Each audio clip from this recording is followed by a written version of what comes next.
¿Cómo está? Muy buenas tardes con todos. Vamos a comenzar la clase. Nos habíamos quedado en la parte de enfoque de hernias. Vamos a poner esto por aquí. ¿Qué es lo que tenemos que dominar sobre las hernias, muchachos? Primero, hay que recordar que toda la clase va a tratar de ubicar lesiones que se están ubicando generalmente en este espacio. Este espacio es muy importante porque va a ser un espacio que el ligamento inguinal lo va a partir en dos. Todo lo que ocurra por encima del ligamento inguinal, nosotros vamos a echarle la culpa a las hernias inguinales. Y todo lo que ocurra debajo va a ser todo el aspecto crural. Este dato es muy importante porque hay preguntas de examen que nos van a orientar a una u otra de acuerdo a lo que es el ligamento inguinal y su relación con él. Entonces, dato muy importante que hay que tener en cuenta. Vamos a dar unos detalles anatómicos que son importantes cuando hablamos de esta clase.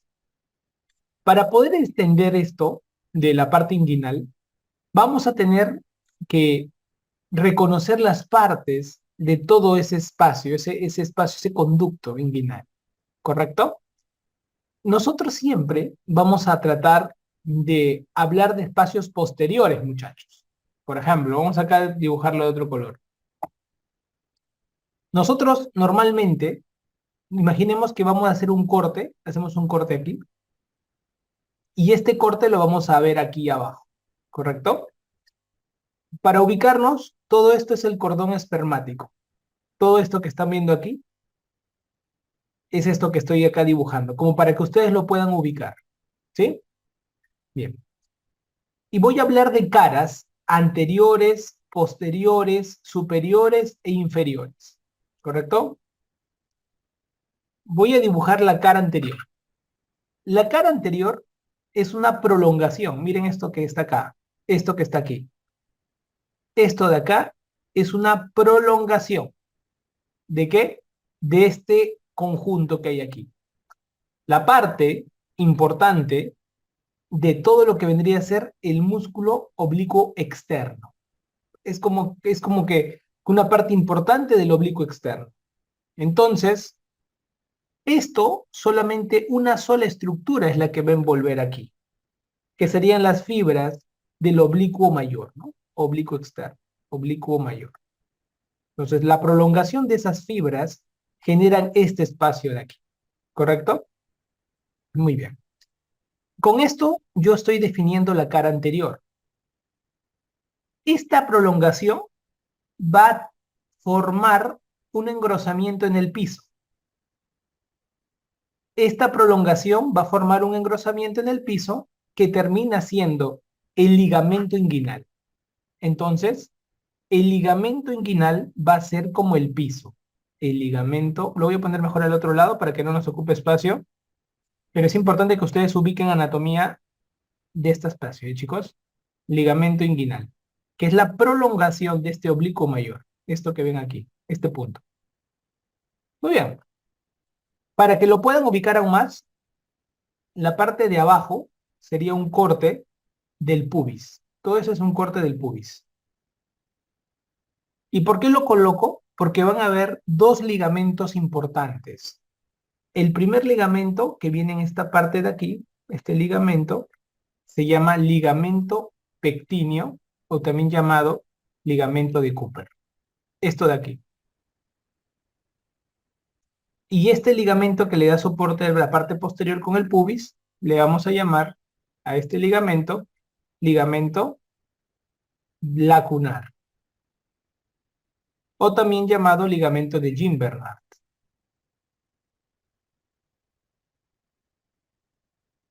Con esto estamos fortaleciendo el piso, ¿correcto? Con respecto al techo, vamos a tener un conjunto aquí, que vendría a ser parte de este músculo que es el oblicuo interno y parte de este músculo que es el transverso. Entonces, todo este paquete viene en la parte del techo. El oblicuo interno y el transverso. Esto se va a llamar tendón conjunto. Tendón conjunto. Y este es un reparo anatómico importante, porque más adelante cuando se crean las cirugías con tensión, el tendón conjunto es un reparo importante para proteger las hernias. La parte posterior está un poco protegida con lo que vendría a ser la famosa fascia transversalis. La fascia transversalis. Dato importante. Luego vamos a tener la grasa. Todo esto es grasa. Cuando ustedes escuchen hablar de la grasa preperitoneal, me voy a estar refiriendo a este aspecto, a esta grasita de aquí. Grasa preperitoneal. Grasa preperitoneal. Y luego tenemos la parte del peritoneo. Este es el peritoneo.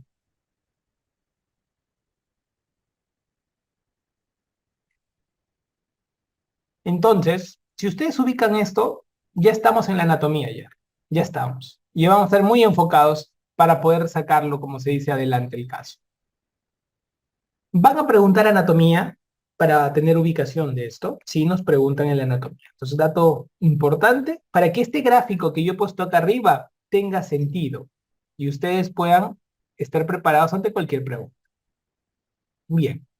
Si nosotros vemos esto desde la parte posterior, porque la parte laparoscópica te enseña mucho el abordaje posterior laparoscópico.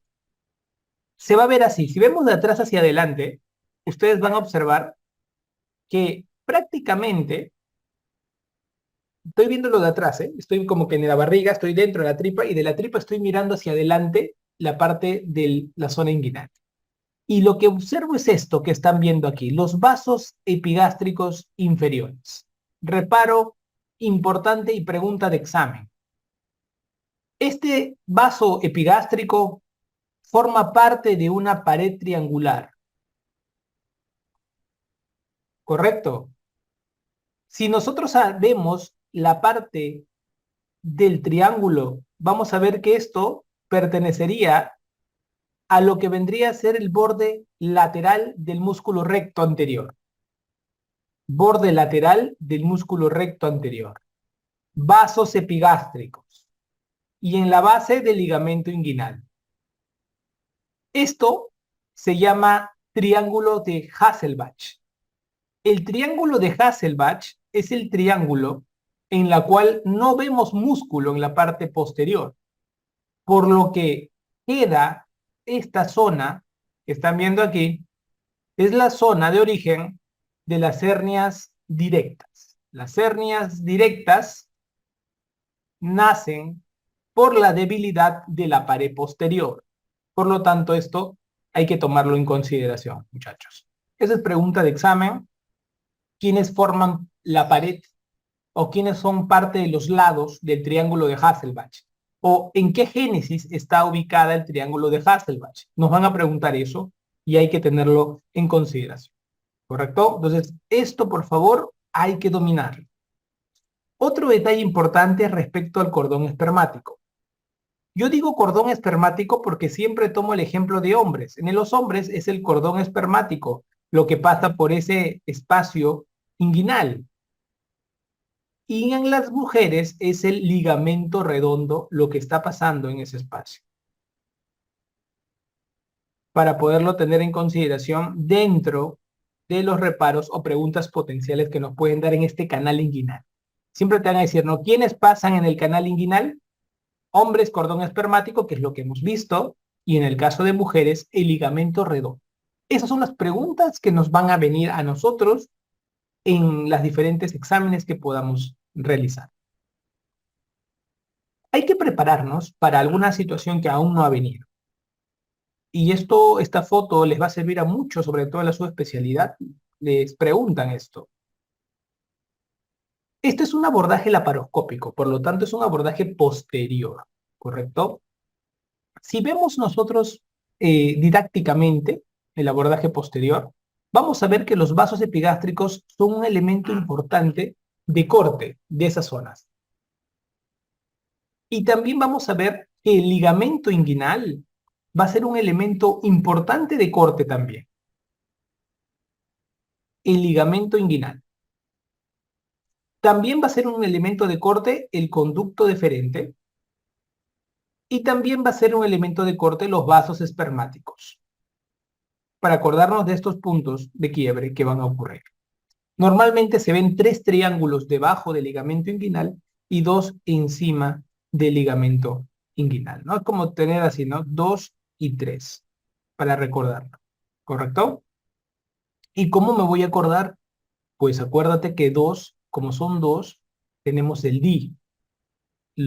En esta parte medial salen las hernias directas en el triángulo de Hasselbalch y en la parte lateral salen las hernias indirectas por el anillo inguinal profundo. Por lo tanto, te acuerdas de di. ¿Ok? Y si tú quieres acordarte un poco más, bi, para que te acuerdes, bi, di, arriba. Ah, chévere. No me voy a acordar, doctor. Perfecto. Otro es que van a haber 2 triángulos que preguntan mucho como residentes. Acá tenemos los conductos deferentes y acá tenemos los vasos espermáticos.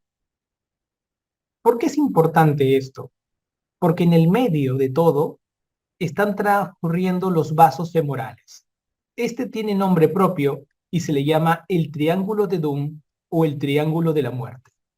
¿Por qué? Porque debajo están los vasos femorales. Te podrían preguntar, ¿entre qué estructuras se ubican los vasos femorales? Entre los conductos deferentes y los vasos espermáticos. Sería la respuesta del examen. Te lo puedo poner en un simulacro, ¿eh? Tenlo presente. Cuando nos acercamos un poco a la zona izquierda, nos vamos a acordar que acá están las hernias femorales, las hernias crurales. Y al lado derecho tenemos un lugar muy preguntado, que es la zona del dolor crónico. Esta zona está entre los vasos espermáticos y el ligamento inguinal. Entonces, para recordarlo, para evitar en esta zona poner nosotros decimos las grapas al fijar una malla, porque tiende a dejar dolor en el paciente si lo hacemos de una manera inadecuada. Esto no ha sido preguntado en los exámenes todavía nacionales, pero tiene todo el potencial para hacerlo. Y esto hay que recordar. ¿Ya? Entonces no te olvides que estamos ahorita en una visión posterior detallada de los diferentes triángulos y quiero que sepas cómo se estudia estos triángulos. Tú ya sabes en qué termina esto. ¿Ok? Cuando yo les hable del abordaje TAP y del abordaje TEP, que son los abordajes laparoscópicos, es esta la visión que vamos a utilizar en esos abordajes. Entonces ustedes tienen que volverse muy conocedores de este tema. Otra pregunta que viene mucho en los exámenes es respecto al contenido del cordón espermático. ¿Cuál no es parte del contenido? Vamos a resaltar los que van a venir siempre en las preguntas. Encontramos al nervio ilioinguinal. ¿Por qué lo coloco? Porque es el nervio que más se va a lesionar en un procedimiento de reparación de hernia. Entonces, pregunta de examen tranquilamente. ¿Ok?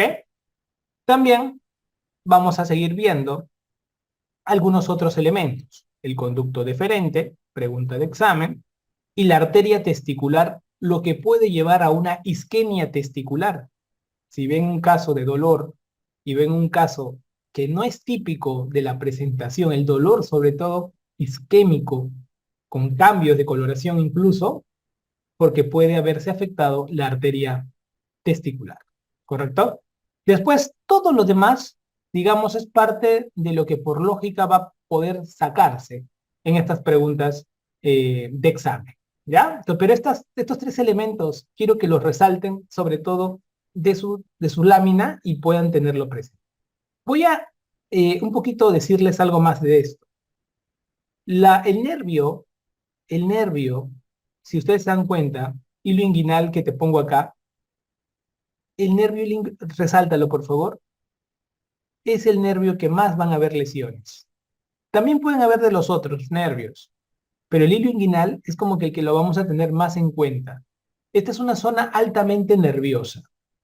por lo que la sensitiva es muy importante. ¿Qué pasa cuando hay una lesión del nervio ilioinguinal, muchachos?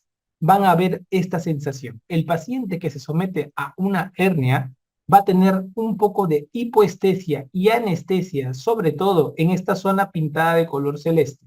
El paciente puede referir que está como que anestesiado, sobre todo en esta zona, ¿sí? Esto solo ténganlo en cuenta porque es parte, digamos, de estas diferenciales. Una vez que tenemos estos conceptos básicos de hernia, podemos entrar un poco a explorar las preguntas de acuerdo a los tipos de hernia. Primero, vamos a recordar nosotros que para poder hablar de una hernia, siempre vamos a tener un orificio natural, creado en nuestro cuerpo, va a haber un contenido que va a salir por un saco, después de alguna maniobra de Valsalva. Esta hernia se puede presentar sobre todo de dos tipos de manera más frecuente. Tenemos las hernias directas y las hernias indirectas. Si analizamos en la parte gráfica, tenemos el anillo inguinal profundo y tenemos el anillo inguinal superficial. Las estructuras que salen por el anillo inguinal profundo, muchachos, son estructuras que tienen comunicación con la parte del conducto peritoneo vaginalis. Si se dan cuenta, una hernia inguinal muy gigante puede salir y puede terminar hasta en los testículos. Esto quiere decir que esta comunicación de salida se llama comunicación indirecta. 80% de las hernias son de origen indirecto, doctores. Y nunca olvide el concepto de indirecto. Sale por el anillo profundo y por el anillo superficial. El 20% de las hernias va a ser directo. Y es directo porque el contenido va a salir por una debilidad del área. Debilidad del área. Hay un aumento de la presión intraabdominal, hay debilidad del área y sale por el triángulo de Hasselbalch. Por el triángulo que hemos conversado de Hasselbalch, que es un lugar que no tiene protección de músculo y solamente tenemos parte de la fascia transversalis y esa debilidad hace que salga. Es común las preguntas de examen respecto a cuál es directa o indirecta sabiendo solo la edad. Por ejemplo, un recién nacido tiende a tener mayor proporción de hernias de tipo inguinal indirecto. Un paciente joven tiene mayor proporción de hernia inguinal indirecto, pero un paciente anciano tiene mayor proporción de una hernia de tipo directo. Una forma que yo le digo a los alumnos es que recuerden que la gente mayor es muy directa. Imagínate que tú llevas tu novio a la casa y está tu mamá o tu papá. Tu papá de frente te dice, hijita, eso no me gusta para ti, ¿eh? Y una cara de fumón tremenda. Papá, ¿cómo vas a hablar así? Los hombres, las mujeres, cuando son más mayores, ya quieren evitarse todo el argumento previo que de jóvenes uno quiere darle para evitar que alguien se afecte. Eso es típico del anciano o de la persona mayor, porque sabe que las cosas son reales y son duras. Entonces te acuerdas que el paciente anciano, directo al punto. En cambio, el paciente más joven hace más floro, más te hace mucho zigzag para decirte las cosas a veces. Y te acordarás de esta manera un poco graciosa, pero real. Si queremos diferenciar un poco más, vamos a darnos cuenta que nos van a preguntar estas cuatro situaciones. La primera, con respecto a quién trabaja con el orificio inguinal profundo, la indirecta. ¿Quién trabaja con el Hasselbalch? La directa. Respecto a la situación o referencia de la arteria epigástrica inferior, me van a preguntar, la indirecta es lateral a la situación de la arteria epigástrica inferior y la directa es medial a la situación de la arteria epigástrica inferior. Con respecto a la patogenia, preguntas, la indirecta, generalmente muy asociado a congénitas y a la no obliteración del conducto peritoneo vaginales. En cambio, la directa, a la debilidad de la fascia transversales. Con respecto a otras cosas, algunos pueden mencionarte las indirectas también llamadas intrafuniculares y las directas llamadas extrafuniculares. Es importante recordar también la evaluación clínica del paciente para asegurarnos que estamos ante una hernia directa o indirecta. Ustedes van a ver más de 50.000 epónimos con respecto al mismo. Si ustedes buscan en la literatura, casi no encuentran maniobras de Cooley y Landívar, que son maniobras antiguas, pero al final dan lo mismo. Pero tienen algunas diferencias en la forma de hacer o ejecutar el examen. Ambas, cuando sean positivas, generalmente te hablarán de hernias directas. Y ambas, cuando sean negativas, generalmente te hablarán de hernias indirectas. Y son lo mismo, sino que cómo se hacen, esa es la diferencia. Por ejemplo, en el caso de la maniobra del Landívar, se le hace al paciente totalmente de pie. Eso es muy importante.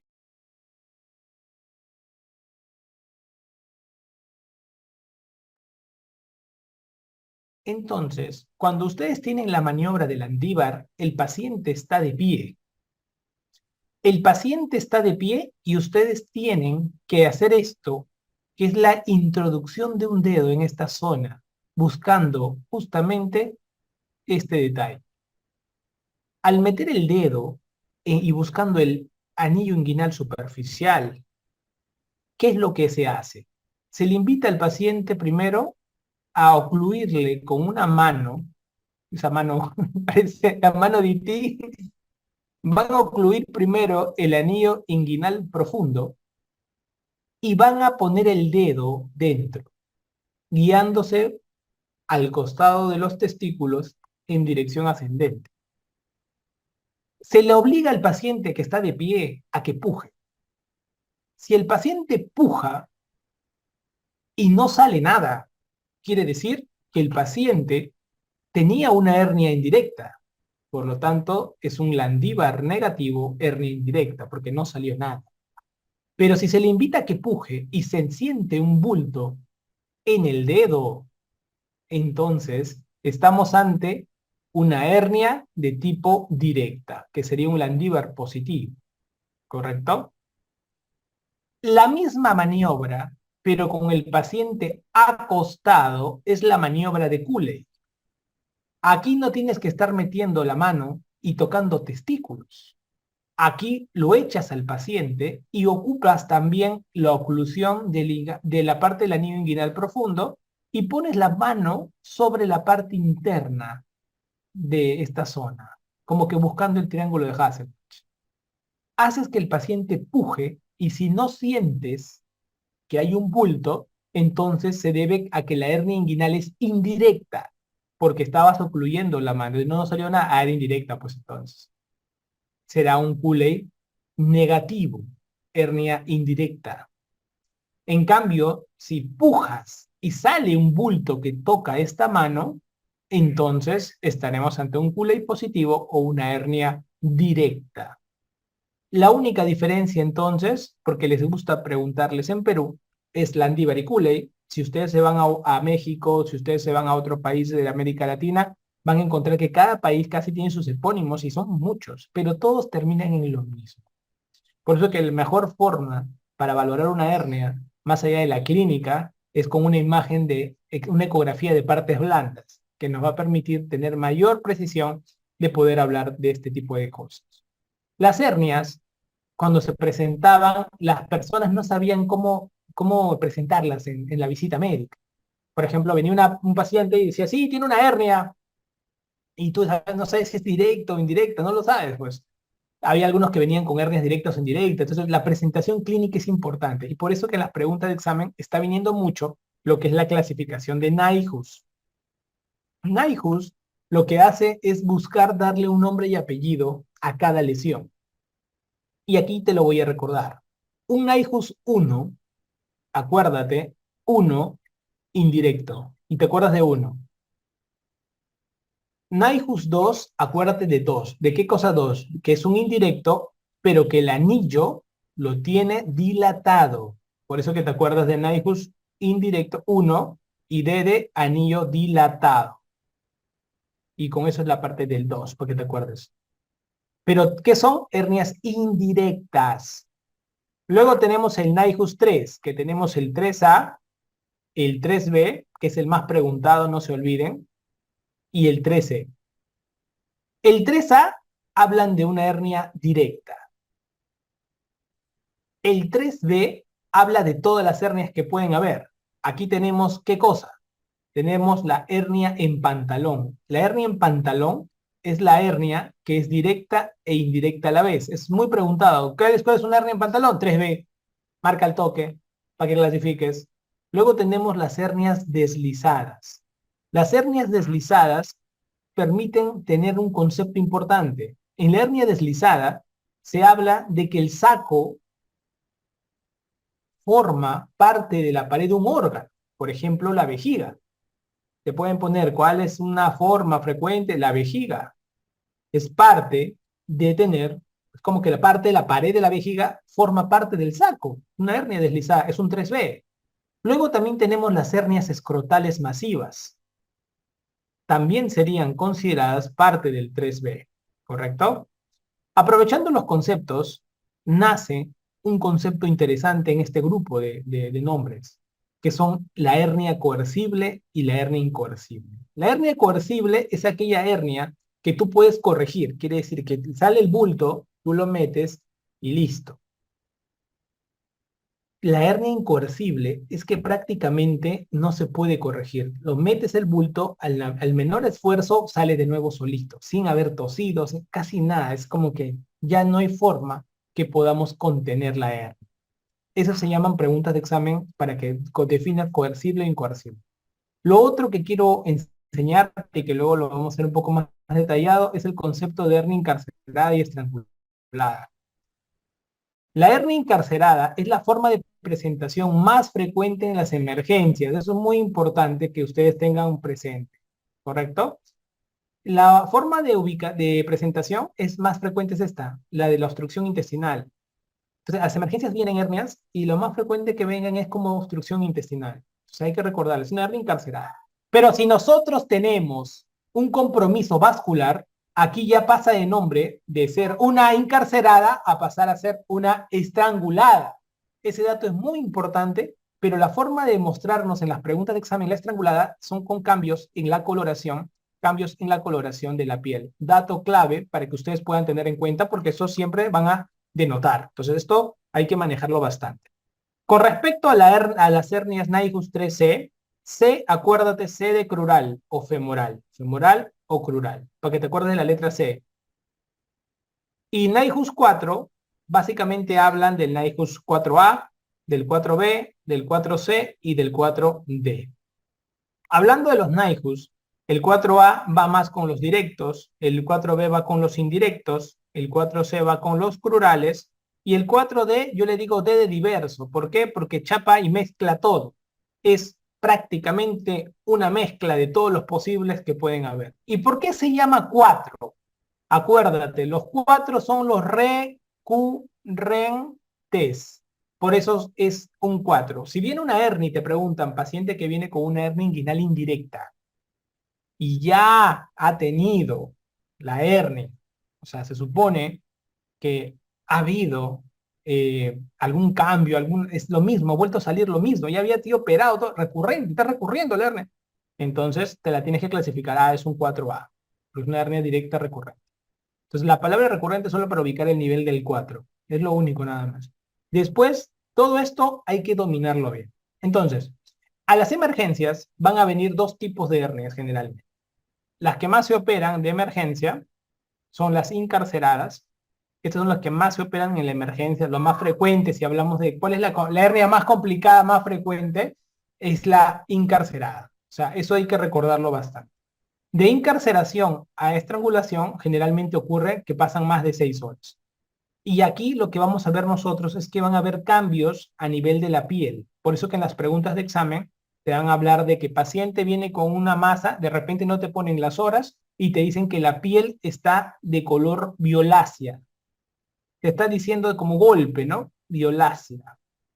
Entonces te está dando un dato de que esto probablemente ya pasó más de 6 horas, pero así no te pongan la pregunta y esto hay que recordar. Hay un compromiso vascular. Hablar de estrangulada es hablar de un compromiso vascular. Por favor, esto ténganlo presente.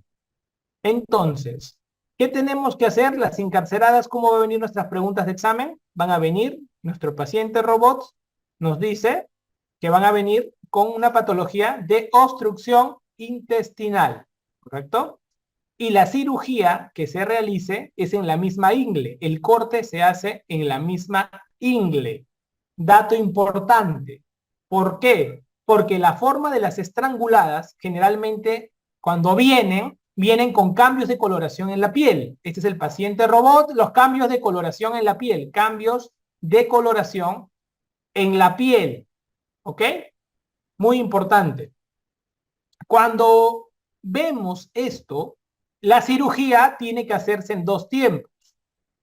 En el primer tiempo, nosotros tenemos que hacer una cirugía en la línea media. En la cirugía de emergencia es para salvar la vida del paciente y como es un paciente que está con una isquemia intestinal probable, tenemos que hacer una cirugía con corte en la línea media, infraumbilical.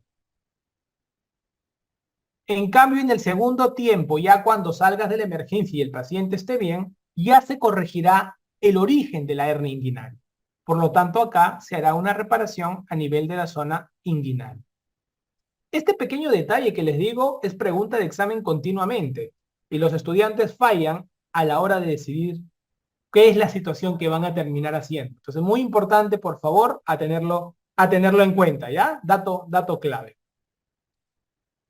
Con respecto a las hernias, algunas preguntas van a venir muy particulares con respecto a algún tipo, ¿no? Te he puesto acá un poco las menos preguntadas y luego te voy a poner un poco de las otras. Con respecto a hernia crural, hay que recordar que es más frecuente en las mujeres. Si nos preguntan cuál es la hernia más frecuente, es la hernia inguinal, en las mujeres y en los hombres. Pero cuando hablamos de la hernia crural, vamos a ver que esta hernia particularmente es más frecuente en los grupos poblacionales de mujer. Más frecuente incluso en el lado derecho que el izquierdo. Nunca ha venido algo así como que te digan cuál es el lugar, ¿no? Pero en las preguntas siempre te dicen como que hay un bulto en el lado derecho. Van a verlo. Raramente en la clínica no es un dolor característico. Muchas veces viene complicado con obstrucción intestinal. Esto es lo que llama la atención. Vas a ver esto muy frecuente en la mayoría de los casos. ¿Ok? Ahora, factores predisponentes más importantes, bueno, pelvis más ancha en la mujer. Esta es pregunta de examen, ausencia de ganglio de Cloquet. También vena femoral ancha, pero este lo voy a subrayar porque esto ha sido pregunta no solo en nuestro país, lo he visto en exámenes de México, en Chile. Esto es muy frecuente, la pregunta de predisposición. Con respecto a la eventración abdominal, es otra forma de presentación. En la eventración abdominal es una hernia incisional. Ya has hecho el corte en la barriga y a través de ese corte el paciente está teniendo una hernia propiamente establecida. Entonces, lo que vamos a ver acá es que esta es una hernia de tipo incisional, dato muy importante.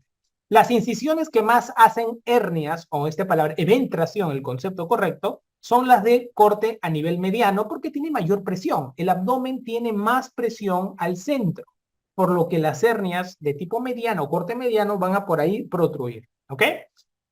En su reparación se utiliza la cirugía abierta y la laparoscópica, correcto. Y hay un dicho que dice, si entran dos dedos o más, tienes que usar malla. ¿Ok?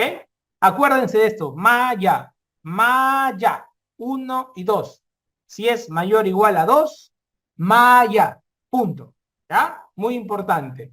Porque la mayoría de las veces, si mide menos, puede ser con punto de nylon. Nylon.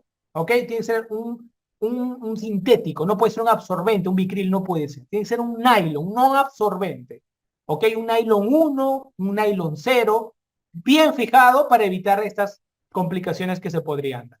¿Ok? Dato muy importante.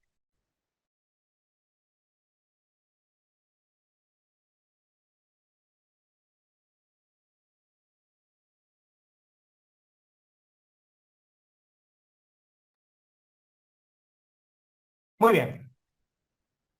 Cuando queremos hablar un poco acerca de cómo abordar la cirugía de hernia, hay un grupo de preguntas respecto a la indicación quirúrgica de la hernia, pero como que son preguntas generales, ¿no?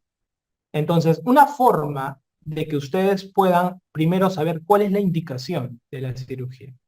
La cirugía de hernia es una cirugía que se va a dar como indicación más importante en ciertas condiciones.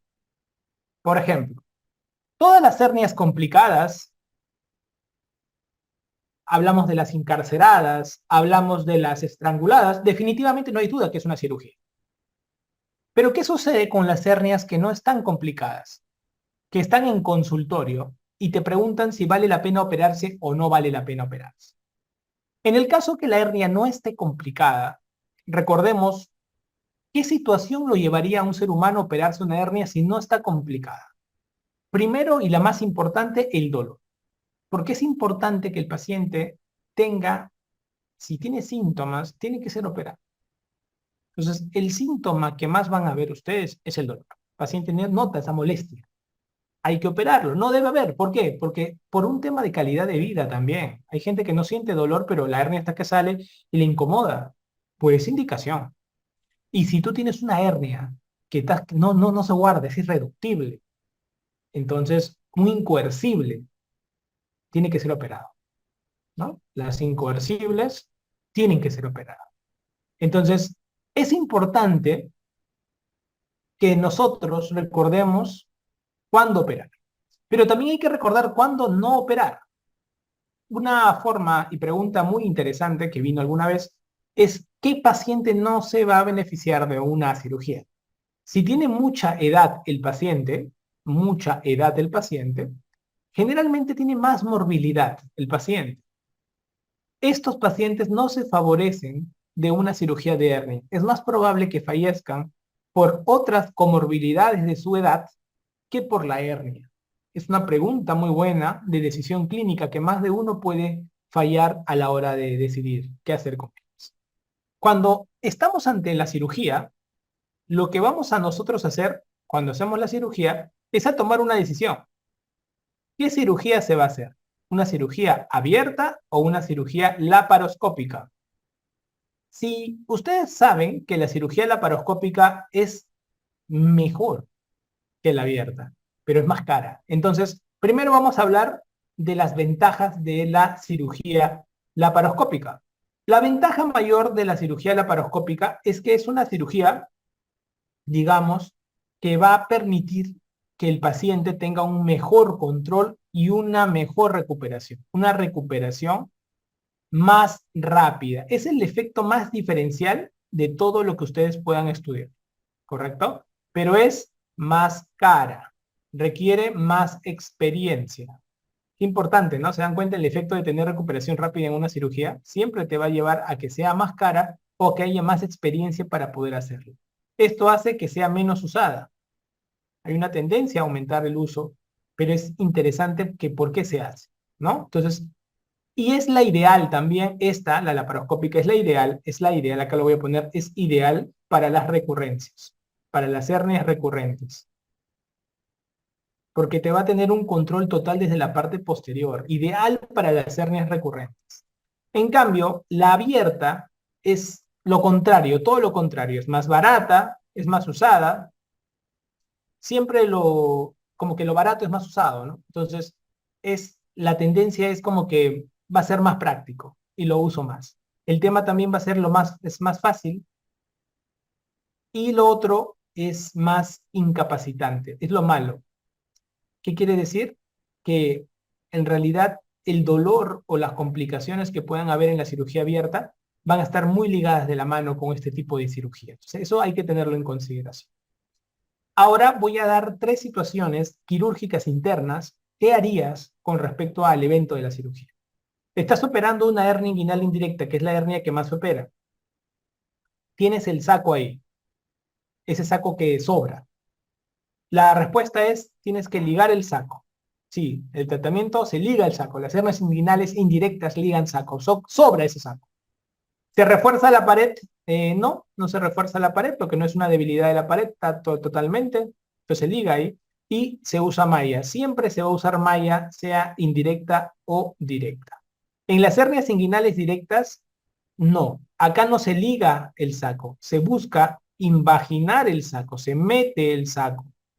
Entonces tratamos de invaginar el saco, meter el saco, porque puede ser que sea parte de la pared de un órgano y podemos lesionar a nuestro paciente. Igualmente se hace un refuerzo de la parte posterior y ya saben ustedes que esto es muy importante, ¿no? Porque esto le va a dar una visión correcta al cirujano. Ahora voy a hablar acerca de las técnicas que se utilizan.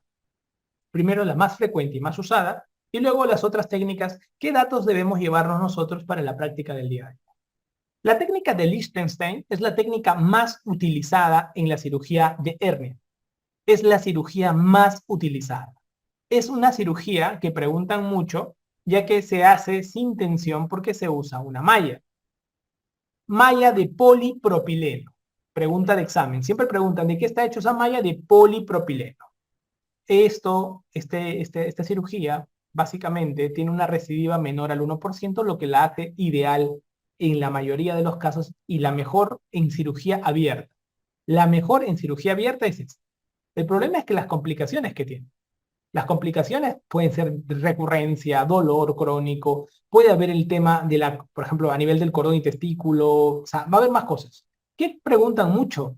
Bueno, en la parte neuropática puede dejar un dolor de tipo neuropático con lesiones del nervio ilioinguinal, que es el más frecuente que se lesiona. Puede tener problemas a nivel del testículo, puede generar hematoma, la orquitis isquémica que puede presentarse, puede tener problemas de tipo hematoma y seroma. ¿Cuál es la complicación más frecuente de toda la cirugía abierta? La más frecuente es el hematoma. Es más frecuente que el seroma. No se olviden de esto. ¿Correcto? Ojo, estamos en la cirugía abierta. Si te hicieran una pregunta en Estados Unidos, ¿cuál es la complicación más frecuente de la cura quirúrgica de una hernia? Tú podrías marcar probablemente retención urinaria porque es la paroscópica lo que más se hace. Pero aquí se hace más cirugía abierta y eso hay que recordar. Esta es una imagen, por ejemplo, de seroma. El seroma siempre sale así, suero, nada más, linfa. El seroma es linfático. El seroma es linfa, todo esto es linfa. Y el tratamiento es drenar, drenar, drenar y dejar una gasita compresiva encima, nada más. ¿Ok? La técnica de Schuldeis es una técnica que es alucinante. Solamente se hace en Canadá. Es una técnica que no se hace en otra parte del mundo, porque para convertirte en un cirujano de Schuldeis, tienes que tener más de 600 cirugías de Schuldeis. Y esto es poco probable que lo hagas fuera de Canadá, porque ahí es donde se desarrolló la técnica.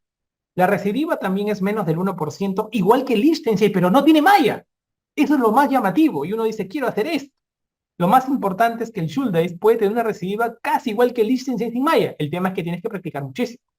Y aquí lo que más se va a trabajar es que es una cirugía de 4 capas. Le llaman la cirugía de 4 capas.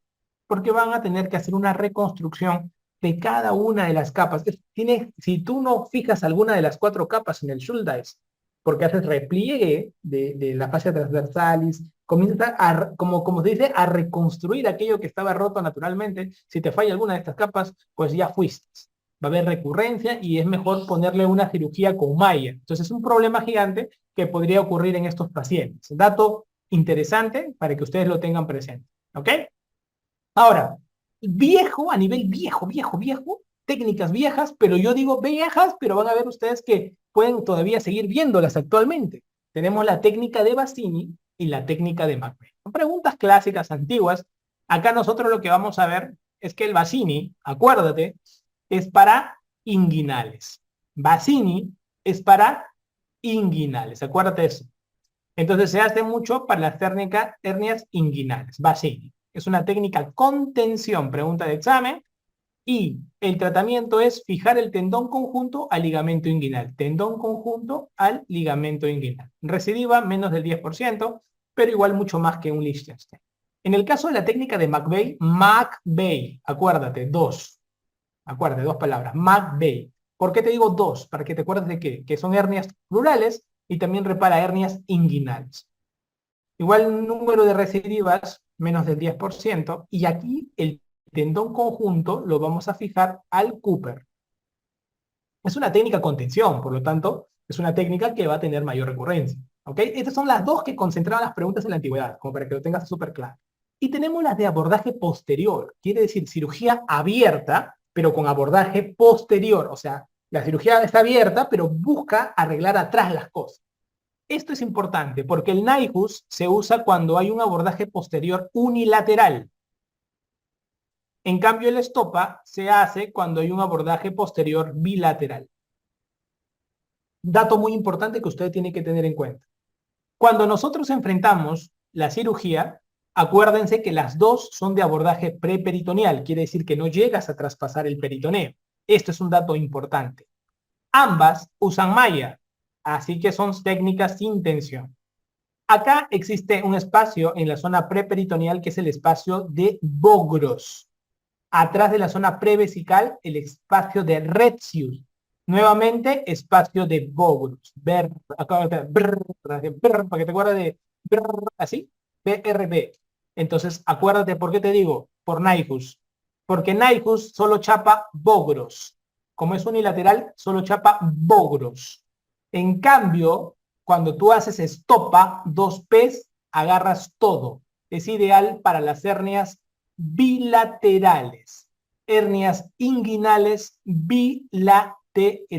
Esto es importante en el estopa porque chapa la malla todo. Chapa Bogros, Retzius, Bogros. Un abordaje posterior. Esta es pregunta clásica, ¿no? Estopa posterior bilateral para las hernias bilaterales. NIHUS bilateral, igualmente, bilateral, no, unilateral, Bogro solito, y estopa los dos Bogros más el Retzius. Esta diferencia tenla presente porque nos preguntan con respecto a abordajes posteriores abiertos. ¿Por qué? Porque tenemos los abordajes posteriores laparoscópicos, que es lo que más se hace en el mundo, que es esto, el TAP, que es lo más usado, y el TEP, que es la mejor técnica. Importante, ¿no? Cuando hagamos TAP, ¿por qué lo usan más? Porque el abordaje en el TAP perfora el peritoneo. En el abordaje del TAP, ustedes van a observar, acá tenemos la bolsa peritoneal, acá está la piel, y en el caso del TAP, entras, perforas el peritoneo, entras, sales del peritoneo para poder tener una mejor visualización. Por eso es que este abordaje es transabdominal. Muy interesante, muy interesante. En cambio, en el caso del TEP, usted hace un espacio, diseca un espacio, y luego que diseca el espacio, hace el tratamiento desde el abordaje posterior que ya les enseñé, esta vista laparoscópica. Por eso que es la mejor y es el TEP, porque es totalmente extraperitoneal. Dato importante para hacer el tratamiento. Por lo tanto, en el caso del TAP, esto es lo más frecuente usado y la mejor es el TEP. ¿Por qué? Porque respeta la zona peritoneal. Acá hagamos un resumen rapidísimo para llevarnos, como se dice, esto es para sus flashcards. Llévense para poder responder sin pensar a la hora de ver las preguntas de examen. En el Bassini hacemos tendón conjunto con ligamento inguinal. En el McVeigh estamos en el nivel contención. Tendón conjunto con el Cooper. El Shouldice prácticamente agarramos las 4 capas. A nivel convencional sin tensión agarramos Liechtenstein, que se utiliza las mallas. Importante, y se hace igual tanto para hernia indirecta como para hernia directa, y abordajes posteriores, porque estos son abordajes posteriores. Si quieres ponerle un nombre, este es un abordaje posterior. Acá hacemos unilaterales, NIHUS, cirugía abierta, NIHUS unilateral, hernia inguinal unilateral, estopa, hernia inguinal bilateral, y a nivel laparoscópico tenemos TAP y tenemos TEP. En el caso del TAP es lo más usado y en el caso del TEP es lo mejor. Ambas son ideales para hernias. Es lo ideal, miren, lo ideal para las cirugías bilaterales, ideal para las cirugías que tienen alta recurrencia. Si ya ha hecho usted una cirugía y ha recurrido a la patología, recomendamos que se haga una cirugía laparoscópica. En las complicaciones más frecuentes no se olviden los hematomas y la lesión nerviosa más frecuente a nivel ilioinguinal, ¿correcto? Algunas cositas que quiero que ustedes se lleven para la vida son, primero, los porcentajes. Y segundo, los epónimos. Porque estas preguntas no pueden fallar. Ustedes van a ver preguntas de todo tipo y no pueden fallar. Los porcentajes que más nos van a dar es la siguiente. ¿Cuál es la hernia más frecuente? La hernia más frecuente es la hernia inguinal indirecta. ¿Cuál es la hernia más frecuente en mujeres? Tendremos la hernia inguinal indirecta. ¿Cuál es la hernia que tiene más complicaciones en las mujeres? La hernia crural. Y te pondrán de datos en las preguntas de examen que esto ocurre debajo del ligamento inguinal. Luego te van a preguntar las hernias por edad.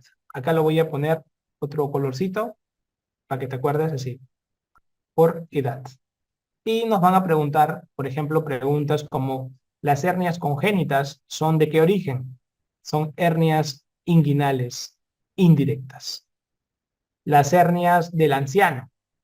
Hernia del anciano. Estas son hernias inguinales directas.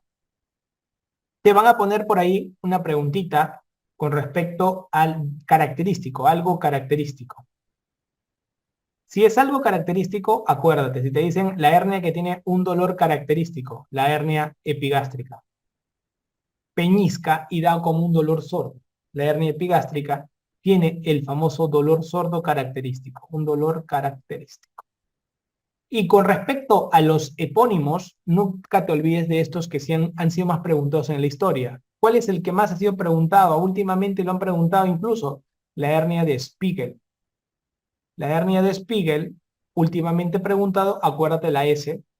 ¿Por qué? Porque la hernia de Spiegel tiene que ver con lo que es la línea semilunar, ¿sí? Un peñiscazo que sale en el borde lateral del músculo recto anterior con la línea semilunar. Cuando tú escuches la palabra línea semilunar, es que te están diciendo que marques Spiegel, ¿correcto? Otra hernia famosa que viene mucho es la hernia de Littré, dato importante. Y esta tiene que ver con el famoso divertículo de Meckel, que se encuentra en la zona de la hernia. Otra hernia que tenemos es la hernia de Richter. Acuérdate de TER, ¿para qué? Para acuérdate del borde antimesentérico. Acuérdate. Otra hernia es la hernia de Amiens. Acá vienen las hernias de apendicitis. Estas hernias son de apendicitis. La hernia de Amiens es una hernia que vas a encontrar la apendicitis en el ligamento, o sea, en el conducto inguinal. Es una hernia que va a ocurrir a nivel de una hernia inguinal. Y en el caso de la hernia de Garengot, es una hernia Garengot, es lo mismo, pero a nivel crural. ¿Correcto? Ahora, hernias un poquito, como se dice, más alejadas, te pongo acá dos. La hernia de Greenfeld, solamente porque son epónimos, Greenfeld, clásico, que es una hernia que está en la zona lumbar superior. Zona lumbar superior. Y la hernia de Petit, que está también en la zona lumbar, pero inferior. Entonces, estas te las separo para que los recuerdes como algo raritas, pero esto es lo que ustedes deben dominar. Si ustedes tienen este conocimiento, van a estar bastante bien adelantados con respecto al mundo de las. ¿Correcto?